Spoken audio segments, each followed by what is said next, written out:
ये जो एक किंग होता है और उसकी जो क्या कहते हैं कि राया होती है, वो क्वेश्चन जब करती है अपनी गवर्नमेंट से कि भाई हमें इन चीज़ों के बारे में बताओ कि ये चीज़ें हम लोग आपको टैक्स फुली पे कर रहे हैं, ना चाहते हुए भी आप टैक्स काट लेते हो, हमारी सैलरीज में से भी काट लेते हो, सब कुछ आप लोग काट ही जा रहे हो। तो अगर सच्ची नीयत से जिसके दिल में पहले खोट ना हो, मुल्क के लिए सोचता हो बंदा, तो वो मेरी नज़र में अभी तक कोई ऐसा बंदा नहीं आया जो मुल्क के लिए सोच के चलता हो कि यार ये मुल्क है। इमरान खान साहब को देख लें, लोग बड़ी उनकी इतमाददारी वो कर रहे हैं, उनके ऊपर इतमाद दिला रहे हैं, सब कुछ भरोसा कर रहे हैं हुकूमत के। यानी कि जैसे तुर्की में मामलात हुए थे, जब आवाम निकली थी बाहर, टैंकों के आगे लेट गई थी, तो इसी तरह भी हालात नज़र आ रहे हैं यहाँ पर। लेटना पड़ेगा, टैंक लेटना पड़ेगा, जाहिर सी बात। बिस्मिल्लाहिर्रहमानिर्रहीम। दुनिया भर में उर्दू हिंदी समझने वालों को आगा शेख सरवर का सलाम। जनाब आला, पाकिस्तान में जब इमरान खान साहब की हुकूमत थी तो जीडीपी ग्रोथ था 5.6, और जब शहबाज शरीफ साहब की आई तो 2 हो गया, और फ्लड्स के बाद अब माइनस में जाने का खदशा है, यानी कि खसारा होने लगा है मुल्क को भूखमारी ऐसी चीज़ें देखनी पड़ेंगी। आवाम इस पर क्या बोलती है, इस पर जानेंगे आवाम का रिव्यू। मेरे साथ बनिए रहेगा लॉरी फर्स्ट वीक के साथ, मैं हूँ आगा शेख सरवर। अस्सलाम वालेकुम। वालेकुम सलाम। क्या नाम है सर आपका? हाफिज़ एहसान अहमद शाहिद फारूक। सिद्रा, आपको एक नॉलेज दे दूं मैं कि जीडीपी ग्रोथ पाकिस्तान की इस वक्त माइनस में जाने वाली है क्योंकि फ्लड्स आ चुके थे, लेकिन इससे पहले जो अभी की हुकूमत है वो ये कह रही थी कि हम पाकिस्तान बचाने के लिए आए हैं। मौजूदा हुकूमत का जीडीपी था 2 GP, और अगर हम इमरान खान साहब का देखें तो वो था 5। अब माइनस होने लगा है। क्या देखती हैं कि जो मौजूदा हुकूमत आ गई है, कि वाकई में पाकिस्तान को बचाने आई थी, या फिर अब पाकिस्तान माइनस में भुखमारी की जैसी चीज़ों को जब देखेगा तो क्या फेस करना पड़ेगा? आप इसको कैसे देखती हैं? जाहिर सी बात है, ये गलती हुक्मरानों की है हमारे, ठीक है। अब जैसे श्रीलंका का हाल हुआ हुआ इस टाइम पे, वैसे ही हाल यहाँ पर होने वाला है करीब। अब देखें ना कि IMF ने हमें कर्जा दिया है, किस्तें पहुँची हैं यहाँ पर, तो अभी तक हमारे डॉलर में कोई फ़र्क नहीं पड़ा। डॉलर हमारा वहीं का वही है। टेम्परेरी नीचे आया था, 205-4 रुपये पे आया था डॉलर, नहीं 210 रुपये पे आया था, सॉरी, ठीक है। तो फिर वापस क्या नाम है 240 पे चला गया डॉलर। जी ऐसे ही। तो फिर जब इस तरह के मामलात होंगे तो क्या नाम है, लोग नफ्सा नफ्सी का दौर आ जाएगा, छीना झपटी शुरू हो जाएगी।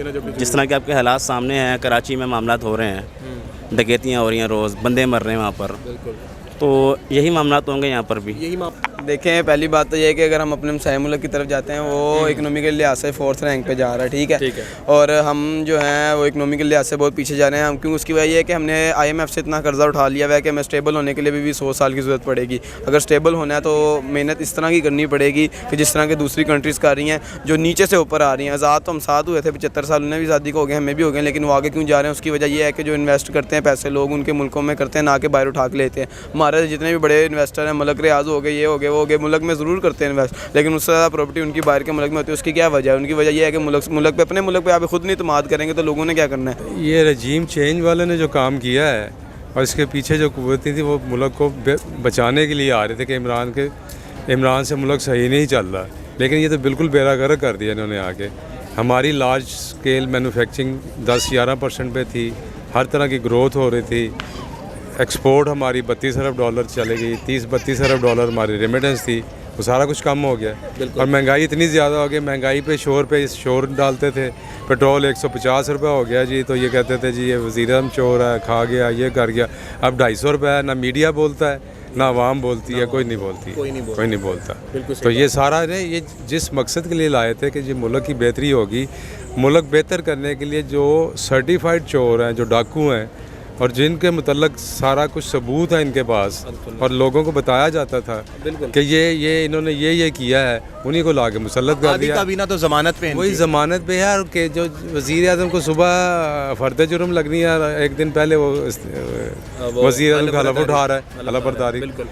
पहली बात तो मुझे इस चीज़ का जवाब चाहिए कि जब इमरान खान थे तो वो कहते थे कि हमारा जो ख़जाना है वो बहुत ज़्यादा भरा हुआ है, ठीक है, हमें ज़रूरत ही नहीं है किसी से मांगने की, ना IMF से ना किसी और से। तो जब जैसे ही उसकी हुकूमत हटी है, नई हुकूमत आई है, तो उन्होंने आके फ़ौरन बोल दिया जी ख़जाना ही खाली है। नहीं, इमरान खान साहब, मैं आपको थोड़ी सी इस बात का जवाब दे दूं। इमरान खान साहब जब वज़ीर-ए-आज़म के ओहदे से हटे हैं तो वज़ीर-ए-आज़म के जो ख़जाना होता है ना, उसमें 22 बिलियन रुपीस पड़े हुए थे। ये से वाहिद प्राइम मिनिस्टर था जो इतने पैसे छोड़ के गया था।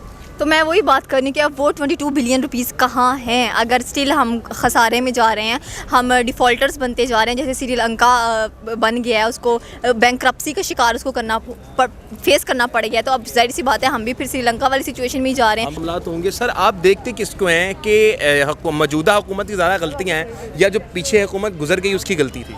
खान साहब बेहतर थे पाकिस्तान के लिए। खान साहब बेहतर थे पाकिस्तान के लिए, और अभी भी खान साहब को आना चाहिए? जी इंशाल्लाह ज़रूर आएंगे खान साहब। अच्छा, तो तमाम पाकिस्तान में यही बात है, खान साहब क्या वजह है कि खान साहब को आना चाहिए, क्या उनकी ऐसी खूबी है? खान साहब असल में पाकिस्तानी अवाम के साथ मुखलिस थे वो, ठीक है, वो अपना आप कह सकते हैं कि पाकिस्तान के लिए अच्छा सोच रहे थे, ठीक है। ये जो अब मौजूदा हुकूमत है, इस टाइम नवाज़ हुकूमत है, ये तो कह लेंगे 75 सालों से हमें खा ही रही है हुकूमत, ठीक है। इसने दिया कुछ भी नहीं है सिवाय सड़कों के। सड़कों पर सो थोड़ी सकते हैं हम लोग, बिल्कुल ऐसी है। ठीक है कि नहीं। खान साहब जो है हमारी मईशत बेहतर कर रहे थे, डॉलर कंट्रोल में था उस टाइम पे, गोल्ड कंट्रोल में था उस टाइम पे, चीज़ें बढ़ रही थी, ठीक है चीज़ें बढ़ रही थी, लेकिन आपको हर फैसिलिटीज़ मिल रही थी। चुका है सर, अगर माइनस में चली जाती है पाकिस्तान की इकॉनमी, तो आप क्या देखते हैं कि किस तरफ जाएंगे मुल्क के हालात? ये माइनस में सर, आगे भी माइनस में मेरी सिचुएशन मेरे तो नज़र में माइनस में ही चल रही है, और क्या चल रही है। अगर प्लस में जा रही होती तो जगह जगह से कर्जे वगैरह नहीं मांगने पड़ते, हर जगह जाके हम हाथ फैला देते हैं। हमारे मुल्क में खुद अल्लाह ने इतनी सलाहियतें रखी हैं कि हम इसको प्लस में लेके जा सकते हैं। अगर आपने कहा फ़र्ज़ करें माइनस में आई थी तो फिर यही सीन होगा कि अभी आप 2-2 लाख के मकरूज़ हैं, पैदा होने वाला बच्चा भी, तो माइनस में चलेगी, आप 5-5 लाख के मकरूज़ हो जाएंगे। अच्छा, कसूर किनका देखते हैं इन सब में? यार आपके ऊपर हुक्मरान नहीं बैठे हैं, आप तो नहीं मुल्क का फैसला कर सकते ना, कोई आपके कहने पे तो कोई फैसला हो सकता है? आपके यहाँ पे पारा खत्म कर देंगे नहीं ना, हुकूमत ही करती है ना, हुक्मरानों का कसूर निकल जाएंगे वो। सर, सैलाब के दौर में कहा यह जा रहा है कि माइनस में चली जाएगी, पाकिस्तान को भुखमरी जैसी चीज़ों से गुजरना पड़ेगा। आप क्या देखते हैं इन सब में हल क्या होगा? हाल तो कुछ भी नहीं ना जी, हमारी फसलें बर्बाद हो गई हैं सैलाब की वजह से। फूड अब ये इन्होंने 4000 रुपये गंदम का रेट कर देना है, आटा आपको 150 रुपये किलो मिलेगा यहाँ पे, चीनी महंगी मिलेगी, घी महंगा मिलेगा। मुल्क की इकॉनमी नहीं है, और इतने पिछले 40 सालों में जो बाहर से लोन लेके इन्होंने मुल्क में कोई इंडस्ट्री नहीं लगाई है, बिजली के कारखानों में कमीशनें खाई हैं इन्होंने।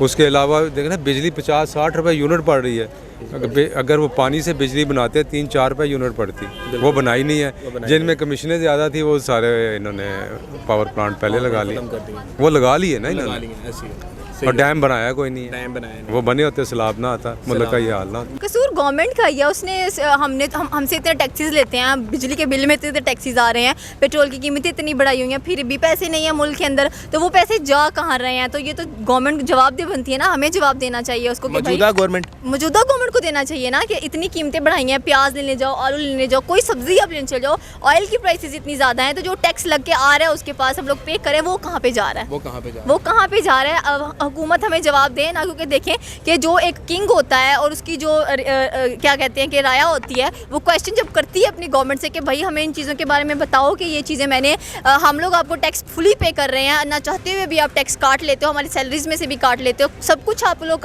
काटी जा रहे हो, तो उसके बावजूद अगर मुल्क खसारे में जा रहा है, हमारे पास इतना नहीं पड़ रहा कि हम लोग अपने सलाबजद गान वाले लोगों की हेल्प आउट सही कर सकें, हम उनके लिए भी हमें दूसरी कंट्री से मांगना पड़ रहा है। तो आप लोगों की जो सेविंग्स है, बल्कि मैं तो कहती हूँ कि जो खुद के इनके महल बना रहे हैं ना, ये उनको बेचें, ठीक हो गया, और वो बेचकर मुल्क की जो हालत ख़राब की है ना इन लोगों ने, ये उसको दुरुस्त करें। किस हुक्मरान का कसूर है? आप क्या देखते हैं, मौजूदा हुकूमत का ज़्यादा कसूर है या पिछली हुकूमत इमरान खान की गुजरी उसका कसूर है? देखिए, अगर पाकिस्तान को मैं डिवाइड करूँ ना कि 100 हिस्सों में डिवाइड कर दिया, तो हर हिस्से को एक एक बंदे ने खाया है, ठीक है। ये नहीं आप कह सकते कि एक ही बंदे ने पूरे मुल्क को खाया, हर बंदे ने आगे खाया है।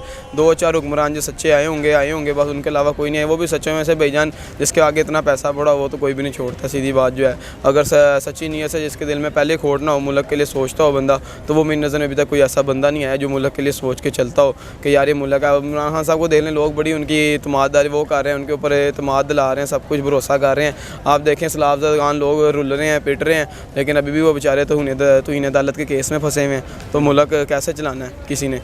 आप क्या देखते हैं इन सब चीज़ों को हल करने के लिए कौन सा प्राइम मिनिस्टर बेहतर तौर पे आएगा और उसको आना चाहिए? देखिए जी, मुल्क के हालात तो ऐसे हैं ना कि इकॉनमी तो आपकी बड़ी मुश्किल है, संभल नहीं सके। हमारे पास कोई ज़राया नहीं है, कर्ज़े पे कर्ज़े चढ़ रहे हैं, सैलाब की वजह से और मईशत बर्बाद हो गई है। कोई हल ये है ही नहीं है, जब तक बाहर से कर्ज़े नहीं लेंगे हमारा मुल्क चलना नहीं है। बिल्कुल, कर्ज़ों की रीपेमेंट के लिए हमारे पास कोई ऐसे सोर्सेज नहीं है कि कर्ज़ा जो हम ले रहे हैं वो कोई इंडस्ट्री बनाई होती इन्होंने, या बिजली सही पैदा होती, या ज़राअत पे तवज्जो दी होती, बिजली से आप कारखाने लगाते हैं, पानी इकट्ठा करते हैं, आप ज़राअत पे तवज्जो देते हैं, एक्सपोर्ट आपकी बढ़नी चाहिए थी। आपको क्या लगता है अगर माइनस ग्रोथ में चलेगी और पाकिस्तान में ये सारी चीज़ें आ गई तो फिर आवाम का क्या फ़र्ज़ बनता है इन हुक्मरानों के साथ क्या करें? जूतियाँ मारनी चाहिए इनको। इनको जूतियाँ मारनी चाहिए। हाँ जी। जैसे फ्रेंच में रेवोल्यूशन आया, पाकिस्तान में रेवोल्यूशन आना चाहिए। आना चाहिए, बिल्कुल आना चाहिए। हुकूमत के यानी कि जैसे तुर्की में मामला हुए थे जब आवाम निकली थी बाहर, टैंकों के आगे लेट गई थी, तो इसी तरह भी हालात नज़र आ रहे हैं यहाँ पर। लेटना पड़ेगा, टैंक लेटना पड़ेगा, जाहिर सी बात। फर्स्ट तो यही बनते कि जैसे फ्रेंच रेवोल्यूशन आया था, ठीक है, वहाँ पे भी जो किंग और क्वींस थे उन्होंने भी इसी तरह की बड़ी बुरी हालत की थी अपने लोगों की। तो एट लास्ट जाके जब उन्होंने रेवोल्यूशन लिया, उन्होंने खुद निकल के बाहर किंग और क्वीन के जब गर्दनें उड़ाई ना, तो उनको सुकून आ गया कि अब हम आज़ादी मिली है, हम आज़ाद हैं, अब हम अपने मुताबिक मुल्क को चलाएंगे। तो मुझे लगता है कि जो हमारी गवर्नमेंट है ना, इसके साथ भी यही होना है, क्योंकि अवाम अब बर्दाश्त नहीं कर सकती है इनकी ये जो स्टूपिडिटीज़ हैं, या आप कह लें कि इनके जो ये नाजायज़ रवैये हैं। तो जब ये रेवोल्यूशन आएगा, जब इनकी गर्दनें भी खुद कटेंगी, तब इनको सुकून आएगा कि हाँ अब एक नया कोई प्रेसिडेंट, प्राइम मिनिस्टर या प्रेसिडेंट हम लोगों को मिलना चाहिए। मैं तो कहती किसी यूथ को सिलेक्ट करो, ये एज भी हटा दोगे, उसे 60 प्लस होना चाहिए, उसे 50। उस बुढ़े के दिमाग में चलता क्या है, 100 साल पुरानी सोचें लेके आते हैं आगे, अपने मुल्क को कुछ भी वो प्रोवाइड नहीं करते हैं। पहली बात तो ये आपके हुक्मरान इधर रहेंगे नहीं, ठीक है, मुल्क आपका एक बेयारो मददगार छोड़ के चले जाएंगे, सीधी बात जो है वो बस वो कहेंगे जो बाकी जो थोड़ा बहुत पैसा भी आपके मुल्क में बच गया हुआ है वो भी लूट के ले जाएंगे। एक टाइम ऐसा आएगा कि आप अपने मुल्क की हर चीज़ गिरवी रख चुके होंगे, जो कि अभी भी रख गए हैं। 50% मुल्क आपका 100% ही कह लें, पैदा होने वाला बच्चा भी 150-2 लाख का मकरूज है, तो और क्या बात करनी है। अगर इनकी करप्शन इतनी बड़ी है थी, अगर करप्शन साबित होती, 5000 अरब की करप्शन की हुई है, तो अगर एक एक बच्चे के हिस्से में पैसे बांटे जाएँ तो 2-2, 3-3 लाख रुपये आता है हर छोटे से बड़े बच्चे के हिस्से में। तो यार एक ये बहुत बड़ी बात है कि आप मुल्क को अपना समझ के, अपना घर समझ के, जैसे घर चलाते हैं ना, अपने बच्चों के लिए सब कुछ करते हैं। हम भी हुक्मरान जो है उनके बच्चे ही हैं, ठीक है, वो हमारे ऊपर सरबराह लगे हुए हैं, हमारा वाली वारस लगा हुआ है एक किस्म का, ठीक है। तो जनाब पाकिस्तानी अवाम का यही कहना है कि अगर पाकिस्तानियों ने होश ना पकड़ा और इन हुक्मरानों को सड़कों पर ना घसीटा तो पाकिस्तान मज़ीद खसारे की तरफ जाएगा। इसमें आप क्या कहते हैं अपने कमेंट सेक्शन में अपने जज्बात का इजहार ज़रूर कीजिएगा। हमारे चैनल को सब्सक्राइब करें, बेल आइकन दबा लीजिएगा और लाहौरीफाइड स्पीक मिलते हैं अगली वीडियो में।